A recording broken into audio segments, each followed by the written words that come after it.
Item ಯಾವುದೇ ಇರಲಿ try ಮಾಡಿ ಆಚಿ ಚಿಕನ್ ಮಸಾಲಾ. ರಾಜ್ಯದಲ್ಲಿ ಕಾನೂನು ಸುವ್ಯವಸ್ಥೆ ಕುಸಿದಿದೆ. ಬಿಡದಿ ಟೌನ್ಶಿಪ್ನಲ್ಲಿ ಕನಸೊಳಗೆ ಕನಸು ಇದೆ. ಹಾವೇರಿಯಲ್ಲಿ ಸರ್ಕಾರದ ವಿರುದ್ಧ ಸಂಸದ ಬೊಮ್ಮಾಯಿ ವಾಗ್ದಾಳಿಯನ್ನು ನಡೆಸಿದ್ದಾರೆ.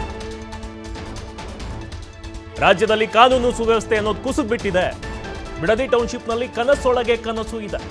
ಹಾವೇರಿಯಲ್ಲಿ ಸರ್ಕಾರದ ವಿರುದ್ಧ ಸಂಸದ ಬೊಮ್ಮಾಯಿ ವಾಗ್ದಾಳಿಯನ್ನು ನಡೆಸಿರೋದು.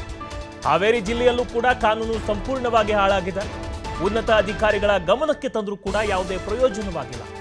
ಜಿಲ್ಲೆಯಲ್ಲಿ ಸರಣಿ ಅಪರಾಧಗಳು ಹೆಚ್ಚಾಗ್ತಿವೆ. ಪೊಲೀಸರು ಸರ್ಕಾರದ ಬೇಜವಾಬ್ದಾರಿ ಎಂದು ಬೊಮ್ಮಾಯಿ ಆಕ್ರೋಶವನ್ನು ವ್ಯಕ್ತಪಡಿಸಿದ್ದಾರೆ.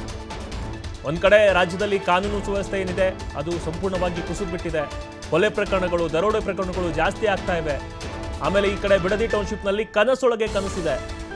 ಹಾವೇರಿಯಲ್ಲಿ ಸರ್ಕಾರದ ವಿರುದ್ಧ ಸಂಸದ ಬೊಮ್ಮಾಯಿ ವಾಗ್ದಾಳಿಯನ್ನು ನಡೆಸಿದ್ದಾರೆ. ಇನ್ನು ಅವರ ಜಿಲ್ಲೆಯ ಬಗ್ಗೆ ಮಾತನಾಡೋದಾದ್ರೆ ಕಾನೂನು ಸಂಪೂರ್ಣವಾಗಿ ಹಾಳಾಗಿದೆ.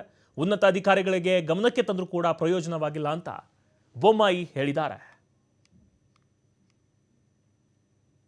ಸುವ್ಯವಸ್ಥೆನ ಸರಿ ಮಾಡಿ ಅಂತ ಜಿಲ್ಲಾ ಆಡಳಿತಕ್ಕೆ, ಜಿಲ್ಲಾ ಪೊಲೀಸರಿಗೆ, ಜಿಲ್ಲೆಯಲ್ಲಿ ಕಾನೂನು ಸುವ್ಯವಸ್ಥೆ ಸಂಪೂರ್ಣ ಹದಗೆಟ್ಟಿರುವಂಥ ಈ ಸಂದರ್ಭದಲ್ಲಿ ಹಲವು ಬಾರಿ ನಾವು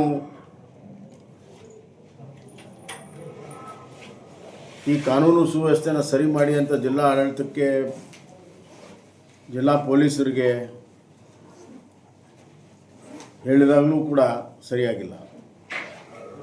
ಪದೇ ಪದೇ ಘಟನೆಗಳು ನಡೀತಾ ಇದ್ದಾವೆ ಮತ್ತು ಉನ್ನತ ಮಟ್ಟದ ಅಧಿಕಾರಿಗಳ ಗಮನಕ್ಕೆ ತಂದರೂ ಕೂಡ ಏನೂ ಮಾಡಿಲ್ಲ. ಹೀಗಾಗಿ ಒಂದು ಉಗ್ರವಾಗಿರುವಂಥ ಪ್ರತಿಭಟನೆಯನ್ನು ಮಾಡಬೇಕಂತ ಹೇಳಿ ತೀರ್ಮಾನ ಮಾಡಿ ಇವತ್ತು ಪ್ರತಿಭಟನೆಯನ್ನು ನಾವು ಮಾಡ್ತಾ ಇದ್ದೀವಿ. ಜಿಲ್ಲೆಯಲ್ಲಿ ಕಾನೂನು ಸುವ್ಯವಸ್ಥೆ ಸಂಪೂರ್ಣ ಹದಗೆಟ್ಟಿರುವಂಥ ಈ ಸಂದರ್ಭದಲ್ಲಿ ಹಲವು ಬಾರಿ ನಾವು